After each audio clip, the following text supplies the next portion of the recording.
Point sur l'impact de la domestication des plantes sur les populations humaines.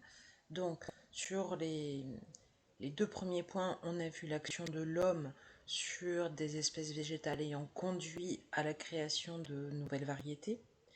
Donc, homme sur les plantes. Et là, on va voir l'effet inverse, l'effet des plantes sur les populations humaines. On va le voir avec deux exemples, l'amidon et des acides gras oméga 3 et oméga 6. Et donc, ça va nous permettre d'illustrer une notion importante qui est la notion de mutualisme, c'est-à-dire une relation entre deux espèces où chaque espèce apporte un bénéfice à l'autre, sans qu'il y ait forcément une association entre les deux espèces exclusives, comme on peut le voir dans le cadre de la symbiose. Donc si on reprend l'exemple de l'amidon, donc ici on revoit que on a une alimentation qui est pour une grande partie de la population principalement basée sur des aliments riches en amidon, que ce soit à partir de riz, de pommes de terre, de bananes ou tout ce qui est dérivé du blé.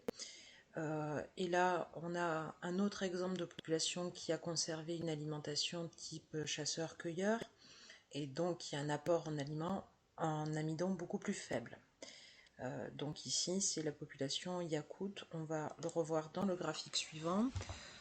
Donc là, c'est l'effet du régime alimentaire, riche en amidon ou pauvre en amidon. Donc riche en amidon, on retrouve les populations, par exemple japonaises, américaines, européennes, et population pauvre en amidon, ici l'exemple qu'on a vu précédemment. Et donc là, on regarde la proportion d'individus en fonction du nombre de copies du gène amien. Et donc là, on revient sur ce document étudié dans la partie génétique qui permet de voir la relation entre le nombre de copies du gène amien et la teneur en amylase. Le gène amien produit le gène qui code l'amylase, l'enzyme permettant de digérer l'amidon. Donc l'enzyme est une protéine encodée par un gène. Et donc on a une relation linéaire entre le nombre de copies du gène et la teneur en amylase, puisque plus on va avoir un grand nombre de copies du gène, plus au moment de la transcription, on va avoir un grand nombre d'ARN messagers qui vont être fabriqués et par la suite traduits en protéines. Et donc là, ça permet de revenir sur la notion de copie du gène, donc de duplication, résultant de crossing over inégaux. Et donc on voit au niveau du graphique que jusqu'à 5 copies du gène, donc de 2 à 5 copies du gène amien, on est majoritairement avec des individus qui ont une alimentation pauvre en amidon. À partir du moment où on dépasse 5 copies du gène, donc à partir de 6 copies du gène, on voit qu'on est chez des populations qui ont un régime alimentaire riche en amidon. Et quand on a un grand nombre de copies du gène, sauf exception ici, mais on est exclusivement chez des populations qui ont une alimentation riche en amidon. Donc on voit l'effet d'une sélection naturelle des populations humaines ayant plus de copies du gène, leur permettant de mieux digérer l'amidon.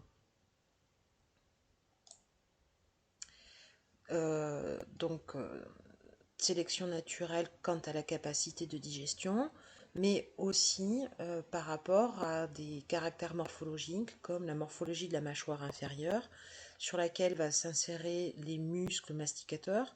Donc si on a besoin de mastiquer des choses très dures, il faut avoir des muscles masticateurs puissants.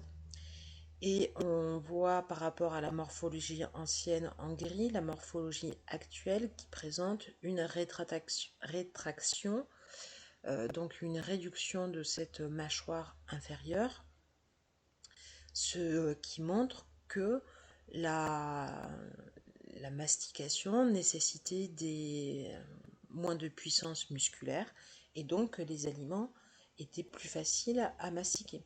Et donc on voit aussi que la sélection de plantes plus faciles à mâcher a eu un effet aussi sur la sélection naturelle, évolution des populations humaines par rapport à la morphologie de la mâchoire.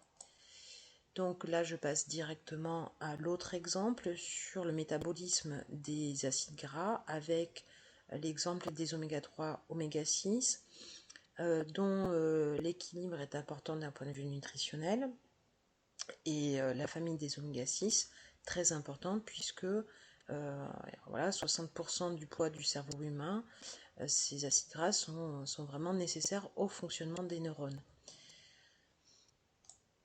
Et donc là, vous avez un document qui vous présente le métabolisme des acides gras. Donc on a ces deux familles, les oméga 3 et les oméga 6. On vous rappelle les fonctions essentielles. Et le corps humain produit des enzymes qui vont permettre, à partir de l'acide linoléique, apporté par les légumes et les graines, de fabriquer tout un ensemble d'oméga 6 ici ou d'oméga 3 ici. Donc, on part bien d'une alimentation d'origine végétale, avec une capacité de transformation de ces acides gras apportés par l'alimentation en d'autres acides gras. Or, on peut voir que certains des acides gras produits peuvent venir directement de la consommation de poissons ou de viande. Par exemple, l'acide arachidonique qui peut être apporté directement par la viande. S'il n'est pas apporté par la viande, ça veut dire qu'il doit être apporté par l'alimentation végétale et ensuite transformé grâce à cette chaîne enzymatique qui fait intervenir les enzymes FADS2 et 1. On vous parle ensuite d'une mutation, c'est-à-dire qu'on a l'allèle D non muté qui a eu une mutation menant à l'allèle I codant pour une enzyme désaturase FADS2 plus efficace. Donc on a ces deux allèles, I et D. Et on regarde ici la fréquence des génotypes II, donc avec une production exclusive de la désaturase très efficace. ID en orange, donc génotype hétérozygote, donc ayant les deux formes de désaturase, et DD, ceux ayant les désaturases d'origine un peu moins efficaces dans la transformation des acides gras.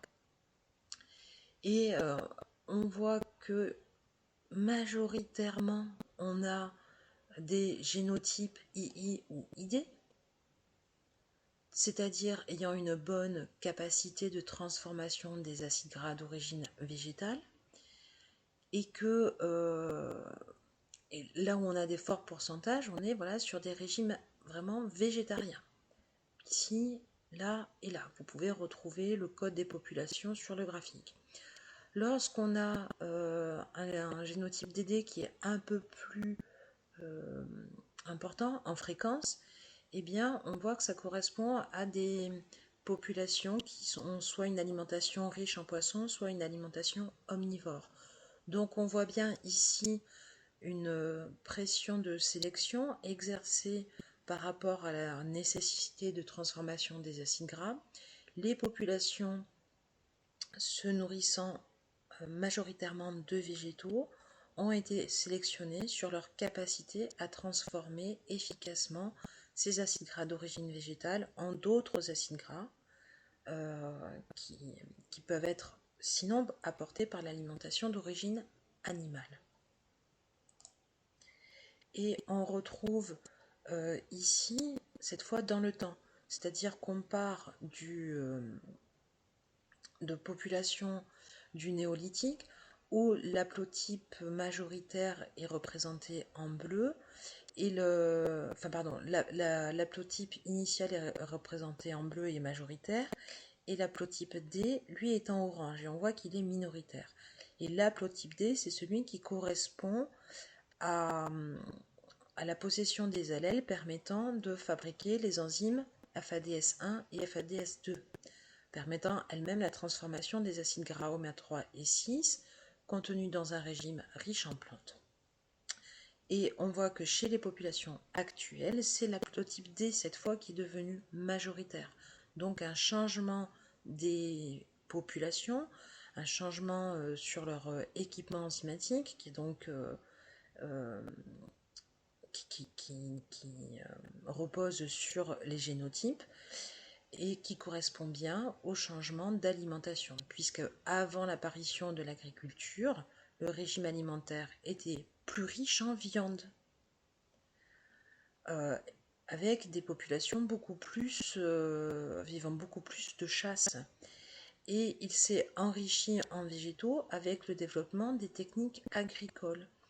Donc au fur et à mesure du développement de ces techniques agricoles, la part d'alimentation d'origine végétale a augmenté dans l'alimentation, ce qui a sélectionné les individus ayant une meilleure transformation de ces acides gras d'origine végétale.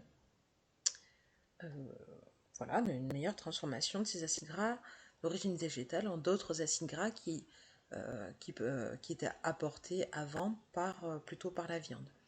Donc on voit bien en conclusion cette relation mutualiste. Les populations humaines ont effectué des sélections sur les plantes conduisant à leur domestication. Les plantes domestiquées sont du coup dépendantes de l'homme pour leur fonctionnement, pour leur reproduction, pour leur protection contre les ravageurs.